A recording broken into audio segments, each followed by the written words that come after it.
So what's up? Magandang tanghali. Pag-usapan din dito yung mga baser ni Pares Overload ni Diwata sa Pasay. Kayo nga mga baser ni Diwata, wag kayong yung mababaeng vlogger diyan, sabi niya nga tawag dito. Masarap daw, lahat-lahat sinasabi na niya, malinis ang pwesto ni Diwata. Masarap yung chicken barbecue, chicken inasal, masarap. Yung pares niya, maganda pagkaluto. Bandang huli, sinisiraan mo si Diwata. Dapat hindi ganon. Alamin mo muna yung anong pinaglingan ni Diwata bago ka maninira sa kanya. Hindi yung ibis. Ganon talaga sakit ng Pilipino. Pag umaangat ang isa sa atin, siraan na. Dapat tulungan nga natin eh. Pilipino talaga. Yung ang lahat ng baser ni Diwata, ingay kayo ng apologize kay Diwata. Hindi yung kumakain kayo tapos pagkatapos sasarapan ka sa para sa overload ni Diwata. Tapos pag bandang dulo pala sisiraan lang. Pangit, di ba? Ayaw nyo pa 100 unlimited rice, unlimited sa sabaw, libre soft drinks. Oh, yung ako nga di ko kayang ubusin yun, yung mga ganyang ni Diwata eh. Yung Paris niya eh. Dapat hindi ganoon, dapat hindi tayo magsisiraan. Kaya Pilipinas wala talagang unlad. Sabagay, hindi na mapagpataka eh. Tataka ka pa, hindi na ako magtataka kasi mismong kapatid nga eh. Nagsisiraan. Kung aangat ang isa, sisiraan naman sa isa. Kapwa natin Pilipino. Huwag lang siraan yan. Pag umangat, bayaan mo lang sa buhay. Kung tumulong lang tayo. Dapat susuportahan natin yung galing sa hirap. Galing sa hirap tapos biglang sikat. Dapat doon tayo nagsusuporta. Hindi yung doon tayo para maninira. Hindi yun. Pangit yun. Kaya tayo dito walang kaunlad-unlad talaga. Walang kaunlad tayo dito. Ayan, sa lahat ng baser ni Diwata ha. Bumawi kayo kay Diwata. At ikaw naman, MG Makagago. Tinira mo si Alvin TV.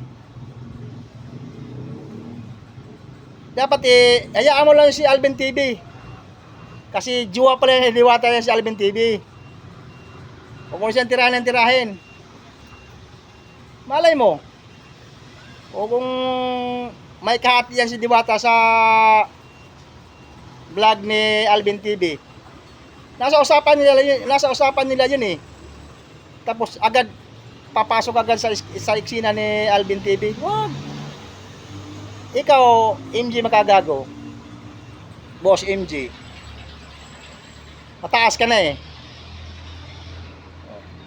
Yung bahay mo yata yung pinabagang mansion mo eh, baka tapos na. Hayaan mo yung maliliit na vlogger. Katulad sa amin.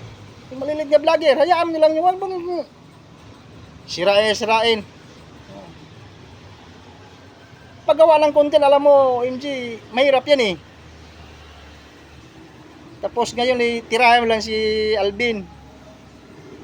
Hindi dapat ganun. Dapat tumulong ka sa katulad naming maliliit. Hindi yung umangat na lang konti, may subscriber ng 30 o 50 subscriber, 50,000 subscriber. Siraan mo na agad kasi nakadikit yun sa sikat. E paano pala ako kung didikit sa'yo?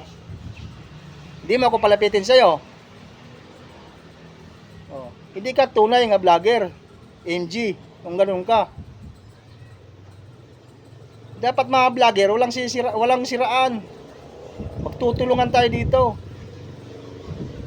Alam ko naman nga ikaw hanggang ngayon hindi ka nang marunong lumingon sa pinanggalingan mo kung ano ka dati nung ikaw nag-umpisa pa pag-vlog.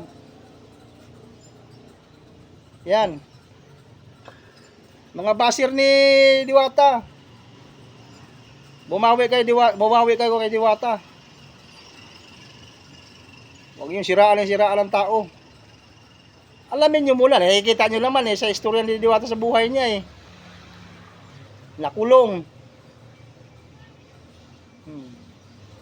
Pinaalis sa pwesto.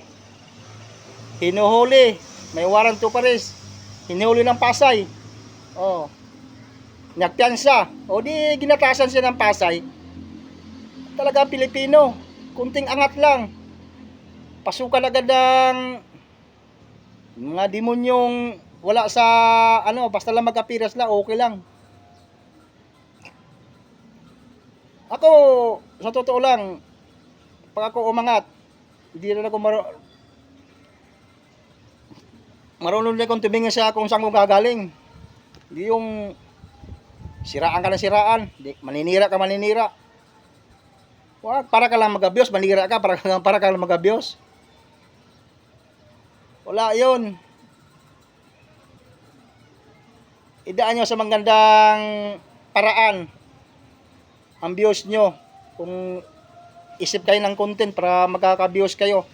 Ako nga, matutuwa lang ako kung may manood sa video ko nga kahit mga 50, 20, 30, tuwa lang ko niyan. Ibig sabihin, may nanonood sa akin.